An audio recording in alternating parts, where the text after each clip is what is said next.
हाँ तो नमस्कार प्यारे छात्रों, कैसे हो आप लोग। आई होप कि आप सब मस्त होंगे। सो हंसते रहे, मुस्कुराते रहे, स्वस्थ रहे और मस्त रहे। प्यारे छात्रों, आ गए हम अपने स्टूडियो पे और आज से फिर आप लोगों का रेगुलर क्लास होने स्टार्ट हो जाएगा। पिछले कुछ दिनों से हम थे अपने गांव में, जिसकी वजह से आप लोगों का क्लास नहीं हो रहा था। फाइनली ज्यादा बातें नहीं करेंगे आज की क्लास में और क्लास आप लोगों का स्टार्ट करते हैं। और यहाँ पर आज फिर हम स्टार्ट करने जा रहे हैं फिजिक्स, जो परीक्षा में आने वाला है। ठीक, वही टॉपिक पर चर्चा होगी और जो परीक्षा में आते हैं टॉपिक, वो इसी टॉपिक पर चर्चा करेंगे। ज्यादा बातें चर्चा नहीं होगी। ठीक, चलो भाई स्टार्ट करते हैं आप लोगों का क्लास। हाँ तो प्यारे साथियों, यहाँ पर आप गोलीय दर्पण आप लोगों के बीच में आ गया है। तो यहाँ पर गोलीय दर्पण क्या होता है, थोड़ा सा बैकग्राउंड साउंड आएगा तो एडजस्ट कीजिएगा। यहाँ पर गोलीय दर्पण क्या होता है। गोलीय दर्पण देखो भाई, गोलीय दर्पण में दो दर्पण होते हैं, एक तो उत्तल दर्पण, दूसरा अवतल दर्पण। गोलीय दर्पण क्या होता है, तो किसी खोखला भाग, जैसे हम गेंद ले ले और वही गेंद अगर कांच का बना हो और अंदर में पूरा खोखला हो, अंदर पूरा कांच नहीं हो, और पूरा खोखला हो, ऊपर से थोड़ा थोड़ा कांच हो, मतलब ऊपर से पूरा कांच, अंदर से थोड़ा भी कांच नहीं हो, पूरा खोखला हो, यानी कि खाली जगह हो पूरे अंदर में। ठीक, तो उस गोलीय गेंद को अगर हम क्या करें, बीच में से काट दें और किसी एक बीच में से काटने पर एक जो भाग हमारे पास आएगा अर्धगोला का, उसको हम क्या करेंगे, अंदर से रंग देंगे और एक को बाहर से रंग देंगे। ठीक, तो उसमें हमें दो दर्पण मिल जाएगा। लेकिन कैसे रंगना है, तो चांदी के साथ रंगेंगे। पहले चांदी का लेप लगाएंगे, उसके बाद उस पर कोई कलर लगाएंगे, तब वो दर्पण बनेगा। ठीक, तो उस टाइम क्या होगा भाई, उसके बाद जो होगा दो दर्पण बनेगा, एक तो उत्तल दर्पण बनेगा, दूसरा अवतल दर्पण बनेगा। इस प्रकार से जो है गोलीय दर्पण के दो प्रकार हो जाते हैं। ठीक, एक उत्तल दर्पण, दूसरा अवतल दर्पण। तो गोलीय दर्पण हमारे अनुसार अब क्लियर हो गया होगा। गोलीय दर्पण क्या होता है, एक क्या होता है, खोखले गोले का एक भाग होता है। ठीक, जिसका एक परावर्तक सतह जो है खोखले गोलक का भाग हो। ठीक, कहने का मतलब एक ऐसा दर्पण जिसका परावर्तक सतह एक खोखले गोले का भाग हो, गोलीय दर्पण कहलाता है। गोलीय दर्पण दो प्रकार के होते हैं, उत्तल दर्पण, अवतल दर्पण। अब यहाँ पर समझने वाली बात है, उत्तल दर्पण क्या होता है, अवतल दर्पण क्या होता है। उत्तल दर्पण और अवतल दर्पण में आप लोगों को नाम से स्पष्ट होना चाहिए। उत्तल दर्पण जिसका परावर्तक सतह उठा हुआ हो, ठीक, वो उत्तल दर्पण का रहेगा। ठीक, और जिसका परावर्तक सतह धंसा हुआ रहेगा, अंदर की ओर धंसा हुआ रहेगा, वो अवतल दर्पण कहलाएगा। हालांकि यहाँ पर परिभाषा कुछ अलग प्रकार से है, हमने आपके अपने शब्दों में बताया है कि जिसका परावर्तक सतह उठा हुआ रहता है वो उत्तल दर्पण, और जिसका परावर्तक सतह धंसा हुआ रहता है अंदर की ओर, वो क्या होता है, अवतल दर्पण। ठीक, उत्तल दर्पण को इंग्लिश में क्या कहते हैं भाई, कॉन्वेक्स मिरर, और अवतल दर्पण को इंग्लिश में कहते हैं स्फेरिकल मिरर। ठीक, तो हमारे अनुसार अब क्लियर होगा आप लोगों को। तो अब चलेंगे, इस पर चर्चा करेंगे और काफी अच्छे से समझना है। ठीक, तो यहाँ पर अब गोलीय दर्पण की परिभाषा हम लिखे हैं। यहाँ पर बोर्ड पर क्या लिखा हुआ है कि गोलीय दर्पण जो है उस दर्पण को कहते हैं जिसकी परावर्तक सतह जो है किसी खोखली गोले का एक भाग होती है। मान के चलो अगर कांच का गेंद हम ले ऐसा, ठीक, और अंदर से पूरा खोखला हो, मतलब कांच के गेंद में जो है अंदर में कोई भी कांच का टुकड़ा नहीं हो, पूरे कांच से नहीं भरा हुआ हो, अंदर पूरा खाली हो। तो अगर हम इस गेंद को बीच से काट दें तो हमारे पास दो ऑप्शन, दो जो है भाग हमारे पास आ जाएगा। देखो दो भाग आ गया बीच में से काटने पर। अब हमने क्या किया कि एक गोला को, अर्धगोले को अंदर से रंग दिया, ठीक, चांदी के लेप के साथ ऊपर से किसी कलर से रंग दिया, और दूसरे को हमने क्या किया कि ऊपर से चांदी के लेप के साथ हमने रंग दिया। ठीक, इसको रंगना यानी कि रजतित करना कहलाता है। ठीक, अगर किसी क्या कहते हैं, कांच को जो है अगर हमें दर्पण बनाना है तो उसे हमें चांदी के लेप के साथ उसको रजतित करना पड़ेगा। ठीक, तो यहाँ पर जो है हमें दो मिरर प्राप्त हुआ, एक ये जिसका परावर्तक सतह, इसका परावर्तक सतह क्या हो जाएगा, ये हुआ इसका परावर्तक सतह ऐसे होता है। ठीक, तो इसका परावर्तक सतह उठा हुआ है, जबकि इसका परावर्तक सतह जो है धंसा हुआ है। ठीक, इस दर्पण, तो ये हमारा उत्तल दर्पण हो जाएगा। ठीक, और दूसरा जो है ये हमारा अवतल दर्पण हो जाएगा, क्योंकि इसका परावर्तक सतह धंसा हुआ है, तो ये हमारा क्या हो जाएगा भाई, अवतल दर्पण हो जाएगा। ठीक, तो उत्तल अवतल दर्पण समझने में किसी कोई परेशानी नहीं होनी चाहिए। यहाँ पर हमने इस बात पर चर्चा की। अब यहाँ पर देखो हमने क्या लिखा कि गोलीय दर्पण के दो प्रकार होते हैं, कौन कौन, उत्तल दर्पण और अवतल दर्पण। उत्तल दर्पण को भाई इंग्लिश में क्या कहते हैं, कॉन्वेक्स मिरर, और अवतल दर्पण को स्फेरिकल मिरर। ठीक, तो यहाँ पर क्लियर हो गया होगा। ठीक, अब उत्तल दर्पण के बारे में थोड़ा जान लिया जाए तो अच्छी बात रहेगी। उत्तल दर्पण में लिखेंगे क्या कि खोखले गोलीय कांच के, क्या, खोखले गोलीय कांच के, ये भाई खोखला गोलिया का कांच ही था। ठीक, तो इसके एक टुकड़े को भीतर की सतह को रचित करने पर, यहाँ भाई भीतर की सतह को हमने रंगा, ये भीतर की सतह को रंगा हमने, तो इसको रंगने पर, रास्तित करने पर मतलब क्या, रंगने पर, ठीक, चांदी के लेप के साथ रंगने पर जो दर्पण बनता है, ये जो दर्पण बना, इसी को क्या कहेंगे भाई, उत्तल दर्पण कहते हैं, ठीक। अब उत्तल दर्पण में क्या होता है, प्रकाश का परावर्तन जो होता है दर्पण के बाहरी सतह से होता है, यानी कि यहाँ से, ठीक, ये दर्पण का बाहरी सतह क्या हो गया ये, तो यहाँ से जो है प्रकाश का परावर्तन होता है, ठीक। और अवतल दर्पण में क्या होता है, तो खोखले गोलीय कांच का एक टुकड़ा रहता है, ठीक भाई, वही टुकड़ा है। तो इसके बाहरी सतह को, बाहरी सतह मतलब क्या, ये बाहर वाला सतह को हमने क्या क्या रंग दिया, ठीक। इस बाहरी सतह को हमने क्या क्या रंग दिया। तो इस बाहरी सतह को रंगने पर जो दर्पण बनता है उसे क्या कहेंगे भाई, अवतल दर्पण कहेंगे, ठीक। तो ये हमारा अवतल दर्पण हो गया। लेकिन अवतल दर्पण में प्रकाश का परावर्तन कैसे होता है, अवतल दर्पण में प्रकाश का परावर्तन जो है इस दर्पण के भीतरी सतह से होता है, ठीक, जहाँ जो सतह धसा हुआ होता है, ठीक। तो वहां से होता है प्रकाश का परावर्तन, ठीक। तो वही बात लिखा है कि अवतल दर्पण में प्रकाश का परावर्तन जो है दर्पण के भीतरी सतह से होता है, ठीक। क्लियर हो गया। तो यही बात सबसे समझाने की कोशिश रही है, ठीक। तो हमें लगता है अब आप लोग क्लियर हो गया होगा। अपने अपने शब्दों में अगर देखा जाए, ठीक, तो यहाँ पर आप लोग लिखना समझना उत्तल दर्पण और अवतल दर्पण में क्या, कि उत्तल दर्पण का परावर्तक सतह जो होता है जिससे प्रकाश का परावर्तन होता है, उस सतह, वो सतह जो है उत्तल दर्पण में उठा हुआ होता है, ठीक। और जिस दर्पण का परावर्तक सतह, यानी कि जिस सतह से जो है प्रकाश का परावर्तन होता है, वह सतह अगर धसा हुआ रहेगा, ठीक, जिस दर्पण का परावर्तक सतह धसा हुआ रहेगा वो भी अंदर की ओर, वो अवतल दर्पण कहलाएगा। क्लियर हो गया। तो अवतल दर्पण और उत्तल दर्पण का फिगर भी बहुत अच्छे से समझाएंगे। पहले इसका स्क्रीनशॉट ले लो भाई, मैं साइड हो जाता हूँ। थोड़ा बहुत बैकग्राउंड साउंड आ रहा होगा तो थोड़ा बहुत तो भाई आप लोगों को एडजस्ट करना पड़ेगा। तो मुझे उम्मीद है आप लोग क्लियर समझ गए होंगे। तो चलो भाई चलते हैं, अब आपको नेक्स्ट टॉपिक समझाते हैं, ठीक। चलो भाई अब आप लोगों को समझा देते हैं क्या भाई, आप लोगों को समझाते हैं गोलीय दर्पण, ठीक। चलो अब इसको एक फिगर के माध्यम से समझेंगे तो काफी अच्छा रहेगा, ठीक।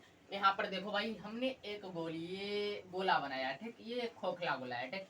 हमने क्या किया कि इसको बीच से काट दिया, तो हमारे पास दो प्रकार के हमारे पास ऑप्शन आ गए ऐसे, ठीक, दो प्रकार के हमारे पास ऑप्शन आ गए सपोज टाइप, ठीक।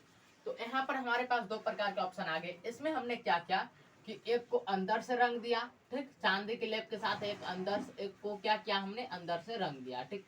चलो भाई तुमको रंग रहे हैं तो फटाफट से रंग जाएगा, ठीक।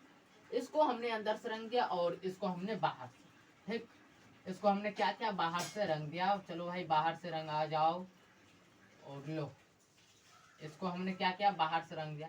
अब इसमें आप लोगों को पहचानना है कि कौन उत्तल दर्पण है कौन अवतल दर्पण है, ठीक। हमारे हिसाब से सभी लोग पहचान जाएंगे, और जो नहीं पहचानेंगे भाई वो उसको अब समझ लो। अंदर से रंगा हुआ है तो ये उत्तल दर्पण क्या कहलाएगा, ये उत्तल दर्पण क्या कहलाएगा भाई, उत्तल दर्पण, ठीक। और जो बाहर से रंगाया हुआ है वो क्या कहलाएगा भाई, अवतल दर्पण क्या कहलाएगा, अवतल दर्पण, ठीक। ये कहलाया अवतल दर्पण और ये कहलाया उत्तल दर्पण। यहाँ तक क्लियर। एक मिस्टेक यहाँ पर, उसके बाद अब यहाँ पर एक चीज देखो, अगर हम इसको तो आधा कर दिए तो हमें हमारे पास वो आया, देखो भाई आधा करने पर क्या आता है, इसी प्रकार का आता है, ठीक। हमने इसको यहाँ डिटेल में समझा है, यहाँ पर हम इसको मान के चलो अंदर से रंग दिए, ठीक, इसको अंदर से, ठीक। चलो भाई इसको अंदर से, इसको बाहर से रंग देते हैं, इसको बाहर से रंग दिए, इसी को थोड़ा बड़ा साइज में हमने वहां पर दर्शाया, ठीक। अब हमने क्या किया, जब भाई कोई गोला है तो उसका केंद्र भी होगा, ठीक। तो हमने यहाँ से एक जो है लाइन खींची जो कि इस गोले के बीचों बीच है, जैसे हम अगर वृत्त ले तो उसका व्यास का लाएगा, ठीक। तो इसका केंद्र यहाँ पर हो जाएगा, ठीक। ये क्या हो जाएगा भाई, इसका केंद्र हो जाएगा, ठीक। इसी प्रकार इसमें भी आएगा भाई, इसमें भी आएगा और इसमें भी आएगा, ठीक। इसका केंद्र यहाँ पर मान के चलो सपोज डैट, और इसका केंद्र यहाँ पर मान के चलो सपोज डैट, ठीक। क्योंकि बहुत बड़ा गोला है तो हम केंद्र ले लिए दोनों में अलग। अगर नहीं माने तो दोनों का केंद्र बीच में आ जाएगा। अगर पूरा गोला बनेगा तो क्या करें, केंद्र को बीच में कर दें, नहीं भाई केंद्र को बीच में नहीं करना है, वैसे कर देते हैं भाई, आप लोगों को बाद में परेशानी ना हो इसके लिए इसको बीच में केंद्र को कर देते हैं। ये केंद्र हो गया, केंद्र को हम सी से लिखेंगे भाई, केंद्र को हम सी से लिखेंगे, ठीक। अब देखो भाई ये जो इसका इस साइड का जो है ना ये वाला बिंदु, ठीक, ये पी कहलाएगा यानी कि ध्रुव, और इसका भी इस साइड का बिंदु जहाँ पर से ये रेखा गुजरी है वो भी ध्रुव पी कहलाएगा। तो दोनों की जगह पर हम पी लिख दे तो काफी अच्छा रहेगा, ठीक, ये बिंदु जो है P है। ठीक, ये क्लियर हो गया होगा। अब देखो P और C के बीच की दूरी को हम कहेंगे भाई वक्रता त्रिज्या R। इस दूरी को भाई वैसे भी त्रिज्या कहेंगे और वैसे भी इसको क्या कहेंगे भाई त्रिज्या, तो ये वक्रता त्रिज्या R कहलाएगा। ठीक, ये दूरी C और P के बीच यानी कि ध्रुव, इसको हिंदी में क्या कहते हैं भाई ध्रुव। ठीक, और इसको कहेंगे भाई वक्रता केंद्र, वक्रता केंद्र, C को वक्रता केंद्र। ठीक, ये चीज हो गया और ये भी भाई ध्रुव हो जाएगा। क्या हो जाएगा? ध्रुव। तो ध्रुव क्या होता है? मुख्य अक्ष, ये क्या है? मुख्य अक्ष हो गया। तो मुख्य अक्ष जो है दर्पण के जिस मध्य बिंदु से टकराता है, दर्पण के उस मध्य बिंदु को कहते हैं भाई ध्रुव। क्या कहेंगे भाई? ध्रुव। और ये ध्रुव और केंद्र के बीच की जो दूरी रहती है, जो अक्ष रहता है, उसे मुख्य अक्ष कहते हैं, या फिर इसको कहिए प्रधान अक्ष। ये क्या हो जाएगा? मुख्य अक्ष। इस लाइन को क्या कहते हैं भाई? मुख्य अक्ष, या फिर कहिए प्रधान अक्ष। ठीक, लिख दिया जाए या छोड़ दिया जाए? भाई समझ लेंगे तो छोड़ देते हैं। ठीक, तो ये मुख्य अक्ष हो गया। इसके बाद एक चीज समझ लो, यहाँ पर जो होता है, यहाँ पर एक बीचों बीच अगर हम काट दे, इस रेखा को अगर बीचों बीच काटे P और C, यानी कि मुख्य अक्ष को बीचों बीच काटेंगे तो R का डबल हो जाएगा। ये क्या हो जाएगा भाई? R/2, क्योंकि R को हम आधा कर दिए हैं। ठीक, लेकिन इसी R/2 को हम कहते हैं भाई F। क्या कहते हैं भाई? F। क्या कहेंगे भाई? F। और इस F को, ये दूरी F कहलाती है। ये दूरी क्या कहलाती है? ये दूरी F कहलाती है। ठीक, ये दूरी F कहलाती है, लेकिन इस बिंदु को कैपिटल F से सूचित करते हैं। जिस बिंदु, जो बिंदु होता है ठीक P और C, यानी कि ध्रुव और केंद्र के बीच के बिंदु को हम F से सूचित करते हैं। ठीक बीच, पूरी बीच वाला बिंदु क्या कहलाता है? फोकस, जिसको हम F से सूचित करते हैं। F को कहते हैं भाई फोकस। क्या कहते हैं? फोकस। कैपिटल F को कहते हैं भाई फोकस। ठीक, और वहीं पर फोकस दूरी को लिखते हैं भाई स्मॉल f से। ठीक, फोकस दूरी को किससे लिखते हैं भाई? स्मॉल f से लिखते हैं फोकस दूरी को। और अगर आपको त्रिज्या लिखना है तो त्रिज्या को आप लिखेंगे भाई r, और वहीं पर इस फोकस दूरी f को लिखते हैं भाई R/2 भी। ठीक, तो यहाँ पर एक चीज, यहाँ से एक स्टेटमेंट निकलती है कि फोकस दूरी जो होती है वक्रता त्रिज्या की आधी होती है। इस त्रिज्या को हम क्या बोलते हैं भाई? वक्रता त्रिज्या। किसी भी गोलीय दर्पण की फोकस दूरी वक्रता त्रिज्या की आधी होती है। ये कॉन्सेप्ट अपने माइंड में फिट कर लो भाई। किसी भी गोलीय दर्पण की दूरी जो है वक्रता, उसकी वक्रता त्रिज्या की आधी होती है। ठीक, चाहे कोई भी गोलीय दर्पण हो, या फिर उत्तल दर्पण हो, या फिर अवतल दर्पण हो, दोनों में से कोई भी हो, उसकी जो फोकस दूरी होती है वो उस दर्पण के वक्रता त्रिज्या की आधी होती है। जैसा कि सपोज दैट यहाँ पर आप देख रहे हैं। ठीक, ये आधा ही नहीं हुआ भाई, R/2, यानी कि R क्या है? वक्रता त्रिज्या। उसका आधा क्या? आधा करने के लिए हमें 2 से भाग देना पड़ेगा, तो R/2 हो गया। तो ये आपका फोकस दूरी का आधा कहलाता है। ठीक, अब यहाँ पर ये चीज आप समझ गए, फोकस। और वक्रता केंद्र को हमने किस चीज से दर्शाया भाई? वक्रता केंद्र को हमने C से दर्शाया है। ठीक, तो वक्रता केंद्र को C से दर्शाया, ये चीज हमने यहाँ पर चर्चा की। और ध्रुव को हमने क्या चीज से दर्शाया भाई? ध्रुव को P से दर्शाया, ध्रुव को P से दर्शाया। ठीक, किससे दर्शाया? P से दर्शाया। और आपके बुक में भी ऐसा ही रहेगा। ठीक, टेंशन नहीं लेना है, सब चीज समझ में आएगा, लेकिन ध्यान से क्लास करोगे तो। अब यहाँ पर ये चीज आप लोग, हमें उम्मीद है समझ। अब इसी चीज को अलग अलग करके देखा जाए, काफी अच्छा रहेगा।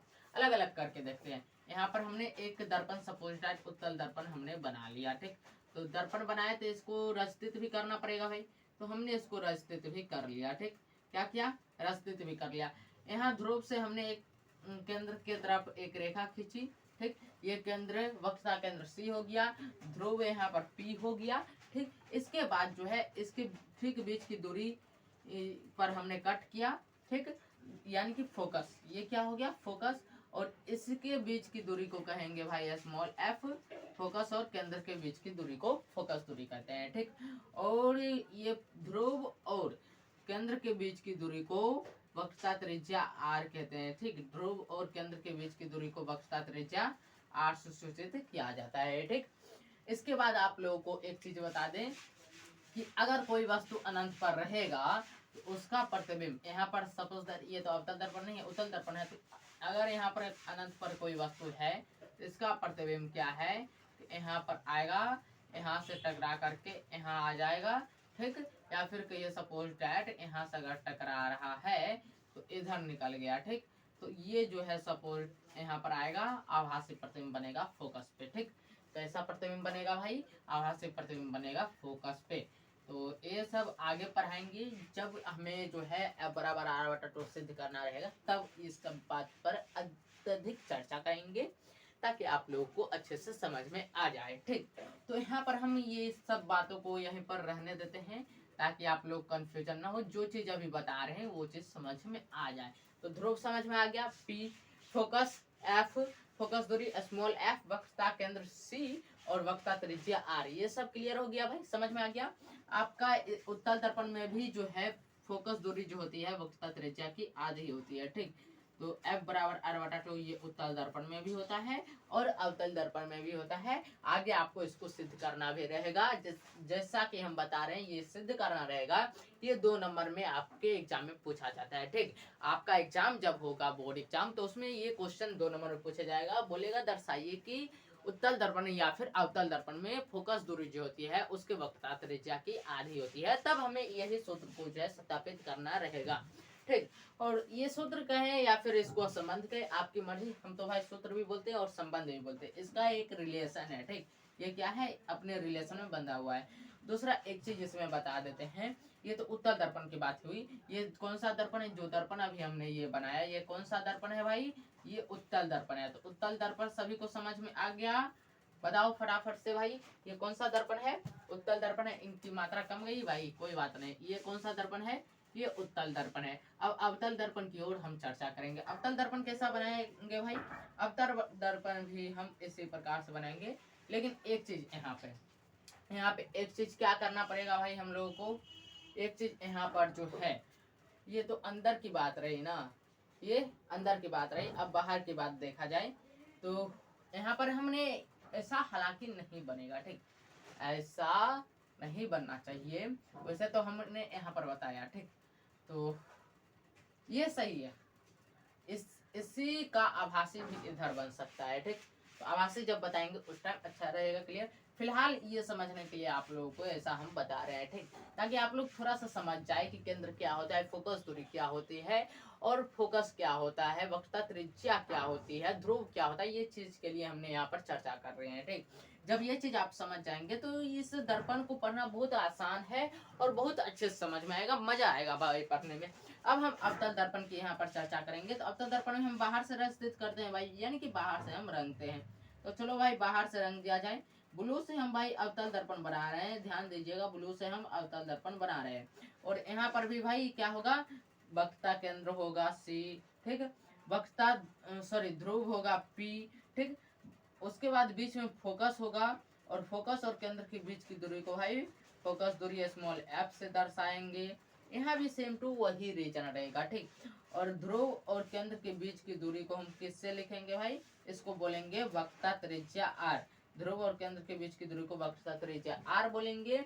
और r जो होता है फोकस दूरी की आधी होती है, जो कि यहाँ पर लिखा हुआ है। ठीक, फोकस दूरी सॉरी r जो होता है फोकस दूरी का दुगुना होता है और फोकस दूरी r का आधा होता है, मतलब वक्रता त्रिज्या का आधा होता है फोकस दूरी।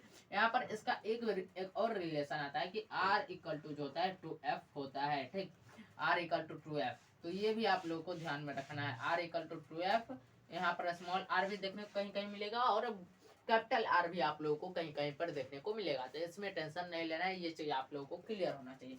तो आप लोग समझ गए, यानी कि वक्रता त्रिज्या r जो होती है फोकस दूरी की आधी होती है। ठीक, सॉरी फोकस दूरी जो होती है वक्रता त्रिज्या की आधी होती है। भाई मिस्टेक हो जाता है, फोकस दूरी जो होती है वक्रता त्रिज्या की आधी होती है। और दूसरी बात की फोकस दूरी जो होता है वो दुगुना होता है किसका? वक्रता त्रिज्या, यानी कहने का मतलब वक्रता त्रिज्या जो होता है फोकस दूरी का दुगुना होता है। ठीक, वक्रता त्रिज्या फोकस दूरी का दुगुना होता है और फोकस दूरी जो होती है वक्रता त्रिज्या की आधी होती है। ठीक, ये दोनों कॉन्सेप्ट आप लोगों को क्लियर रहना चाहिए।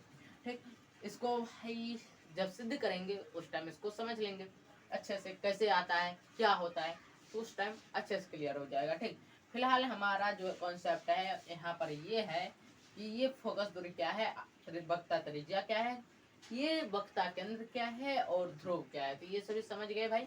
और ये ध्रुव और C के जिस अक्ष के मध्य है, मतलब इसके बीच की दूरी को क्या कहेंगे भाई? मुख्य अक्ष, जो लाइन खींची रहती है। ठीक, ये ध्रुव P और वक्ता केंद्र सी के बीच की दूरी को कहेंगे भाई वक्ता त्रिज्या। और ये जो अक्ष रहता है पी और सी जो अक्ष है इसको कहेंगे भाई मुख्य अक्ष या फिर कहिए प्रधान अक्ष। तो ये सभी आप लोगों को क्लियर हो गया होगा। तो हमने सोचा फिगर के माध्यम से आप लोगों को अच्छे से क्लियर हो जाएगा, तो फिगर के माध्यम से हमने समझा दिया। और ध्यान रहे ये कौन सा दर्पण है भाई, ये अवतल दर्पण है जो ब्लू से हमने बनाया है। ये कौन सा दर्पण है, अवतल दर्पण है, तो इसको हमने लिख भी दिया अवतल दर्पण। तो ये भी आप लोगों का क्लियर हो गया।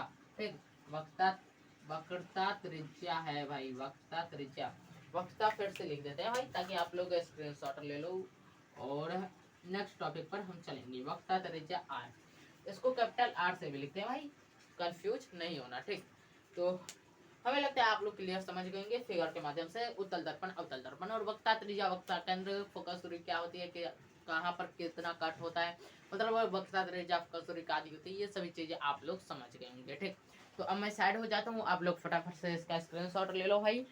अगर अच्छे समझ में आया है तो एक प्यारा सा कमेंट भी कीजिए। ठीक, नेक्स्ट टॉपिक पर हम चलेंगे, नेक्स्ट टॉपिक पर चर्चा करेंगे। ठीक, हाँ तो भाई यहाँ पर ये टॉपिक देखो। ठीक, यहाँ पर हम अब बता देंगे कि अवतल दर्पण का प्रतिबिंब कहाँ बनता है, वस्तु कहाँ पर अगर रहती है, अगर वस्तु यहाँ पर है तो उसका प्रतिबिंब कहाँ बनेगा। ठीक, तो ये चीज अब समझना है। उससे पहले एक मिसकॉन्सेप्ट हमारे द्वारा हुआ है, वो क्या हुआ है कि हमने बताया दर्पण में पी फोकस दूरी। ठीक, ये हमने बताया। यहाँ पर सब, यहाँ पर छोटा वाला एक एग्जांपल ले लेते हैं। यहाँ पर हमने दर्पण पर चर्चा की अभी जस्ट पहले, बोलिए दर्पण पर।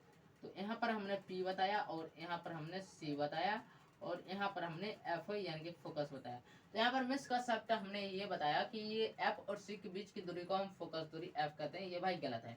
पी तथा एफ के बीच की दूरी को जो है हम फोकस दूरी कहते हैं। ठीक, तो क्लियर हो गया होगा।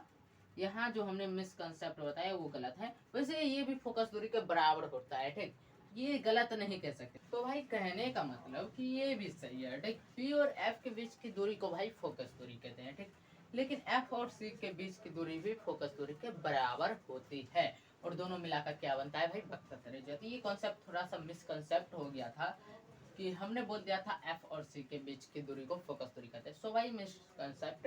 यहाँ पर आपको परिभाषा अगर फोकस दूरी की पूछा जाए तो फोकस और ध्रुव, यानी कि फोकस और मुख्य अक्ष पर जो फोकस है, ठीक, किसी भी दर्पण, बोलिए दर्पण में मुख्य अक्ष पर फोकस और उसके ध्रुव के बीच की दूरी को फोकस दूरी कहते हैं। कहने का मतलब कि मुख्य अक्ष पर फोकस। ठीक, यहाँ पर लिख दिया जाए मुख्य अक्ष पर फोकस, मुख्य अक्ष पर फोकस, फोकस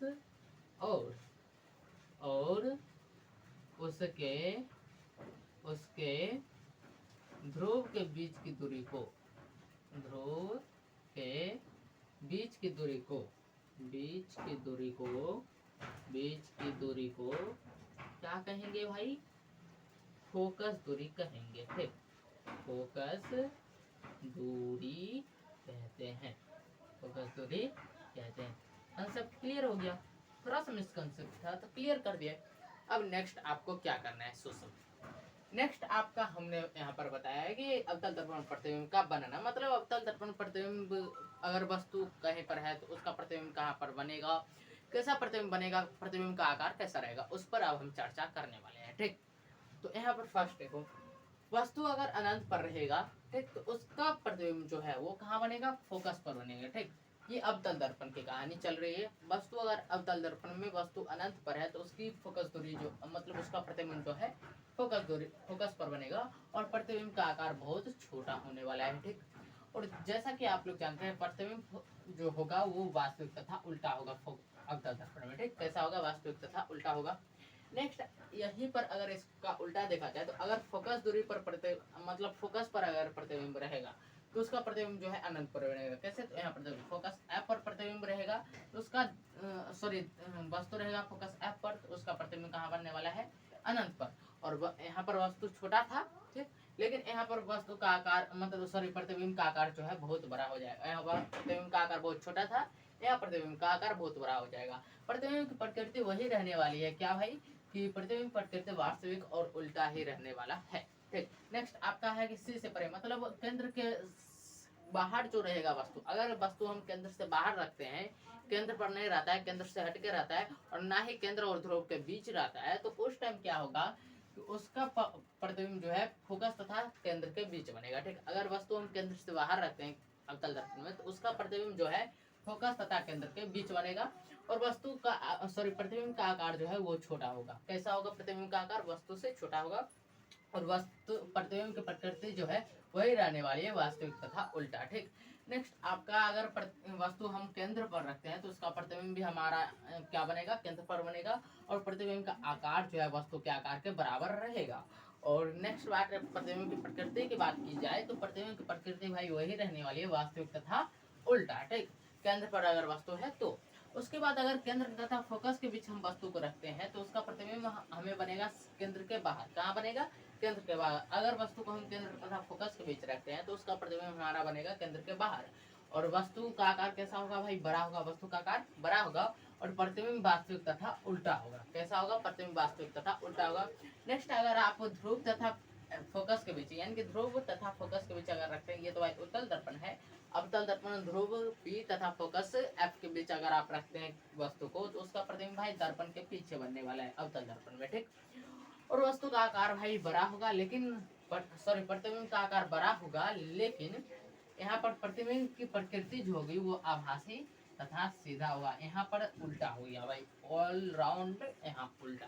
ठीक, तो यही आप लोगों को समझाना था भाई। ये एक कहें तो बहुत ही इम्पोर्टेंट है और ये भाई आप लोग याद कर लीजिएगा, क्योंकि यहाँ से क्वेश्चन आपके ऑब्जेक्टिव बनेंगे। तो ऑब्जेक्टिव जब क्वेश्चन हम बताएंगे तो उस टाइम आपको ये क्लियर होना चाहिए कि ये ऐसा है।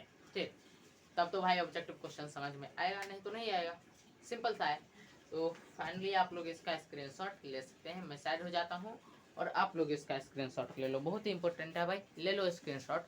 और नेक्स्ट एक टॉपिक है कि अवतल दर्पण का क्या चीज़ में उपयोग होता है वो बता देते हैं। ठीक, तो पहले आप इसका स्क्रीनशॉट ले लो। मुझे उम्मीद है भाई आप लोग इसका स्क्रीनशॉट ले चुके होंगे। तो चलिए भाई वो अवतल दर्पण का उपयोग पर बता देते हैं। ठीक, चलो भाई ये टॉपिक आप लोगों का अवतल दर्पण का उपयोग। यहाँ पर एक चीज़ समझ लो, अवतल दर्पण के उपयोग में आप लोगों को ये चीज़ समझना है कि अवतल दर्पण का उपयोग कहाँ कहाँ होता है। तो भाई ये जनरली देखा गया है कि अवतल दर्पण का उपयोग सैलून समझते हो, हजामती दर्पण के रूप में, जहाँ बाल बनाया जाता है। मेरा तो बाल बनाया हुआ है दोनों तरफ और बैक भी, तो वहाँ पर जो है अवतल दर्पण का उपयोग होता है। आप लोग देखेंगे कि आपका प्रतिबिंब वहाँ पर कुछ थोड़ा सा जो है छोटा बनता है। ठीक, जिसकी वजह से जो है सैलून में हजाम नाई कहते हैं, वो अच्छे से आपके बाल को कवर अप कर लेते हैं, मतलब आपके बाल को अच्छे से बना देते हैं। ठीक, तो अवतल दर्पण का उपयोग जो है हजामती दर्पण के रूप में होता है। नेक्स्ट, अवतल दर्पण का उपयोग आप टॉर्च में देख सकते हैं। अवतल दर्पण का उपयोग आप देख सकते हैं गाड़ी, वाहनों जो रोड पर चल, वाहन यानी कि गाड़ी जो रोड पे चलते हैं, उस गाड़ी में लगा होता है हेडलाइट के रूप में, सर्च लाइट के रूप में। उसके बाद अवतल दर्पण का उपयोग आप लोग देख सकते हैं भाई डॉक्टर के यहाँ रोगी का नाक, कान, गला, दांत, ये सभी जो होते हैं जिसमें अंदर देख करके जांच करना पड़ता है। ठीक, उसमें होता है। ठीक, नेक्स्ट आप देख सकते हैं अवतल दर्पण का उपयोग होता है सौर भट्टियों में। इस दर्पण से उस दर्पण सूर्य की किरणों को केंद्रित कर, फिर उस दर्पण से इस दर्पण, धीरे धीरे करके वो एक जगह केंद्रित कर देता है पूरा का पूरा सौर ऊर्जा। ठीक, और उससे जो है सौर भट्टियों में काम किया जाता है। ठीक, सौर ऊष्मा से काम किया जाता है और उसके बाद जो है सौर भट्टियों में इसका काम हो जाता है किसका? अवतल दर्पण का। ठीक, तो लगभग हमने इन सभी टॉपिक पर चर्चा कर दी। अब आप लोग देख लो यहाँ पर लिखा क्या हुआ है।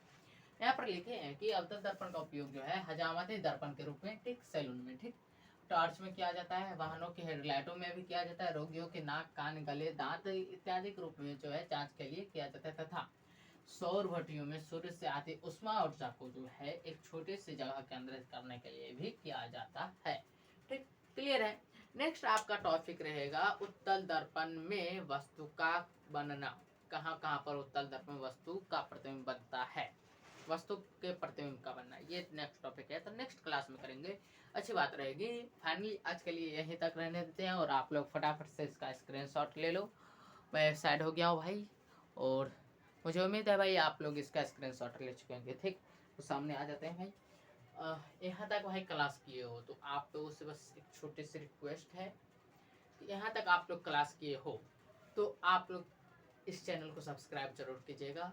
ऐसे ही वीडियो आप लोग को आते रहेगी। थोड़ी सी अलग ये बात हो जाती है कि थोड़ा सा बैकग्राउंड साउंड कभी कभी आ जाता है, तो उसके लिए भाई माफ़ी चाहते हैं, माफ़ कीजिएगा। जब तक नया स्टूडियो नहीं बन जाता है तब तक तो अगल बगल से आएगा साउंड। और हमारा कोशिश रहेगा जब आप लोग 1000 प्लस स्टूडेंट को इस चैनल से जोड़ देंगे तो एक अलग नया स्टूडियो बनाया जाएगा जिसमें बाहरी साउंड की कोई भी प्रॉब्लम नहीं रहेगी। ठीक, तो आज के लिए बस इतना ही रहने देते। नेक्स्ट क्लास में आप लोगों का ये चैप्टर एंड करेंगे, फिर ऑब्जेक्टिव क्वेश्चन पर चलेंगे। ठीक, तो नेक्स्ट चैप्टर आप एंड देखना चाहते हैं तो भाई इस क्लास को भाई शेयर कर दो, ठीक, अपने दोस्तों और साथियों के बीच। ठीक, तो चलिए प्यारे से मिलते हैं नेक्स्ट क्लास में। और आप लोगों का एक सब्सक्राइब, एक लाइक और एक कमेंट हमारे अंदर मोटिवेशन भरता है और इसी की वजह से नेक्स्ट क्लास हम सोचते हैं और अच्छा किया जाए। ठीक, तो चलो भाई मिलते हैं नेक्स्ट क्लास में। तब तक के लिए हंसते रहे, मुस्कुराते रहे, स्वस्थ रहे और मस्त रहे। और मिलते हैं नेक्स्ट क्लास में, तब तक के लिए जय हिंद, जय भारत।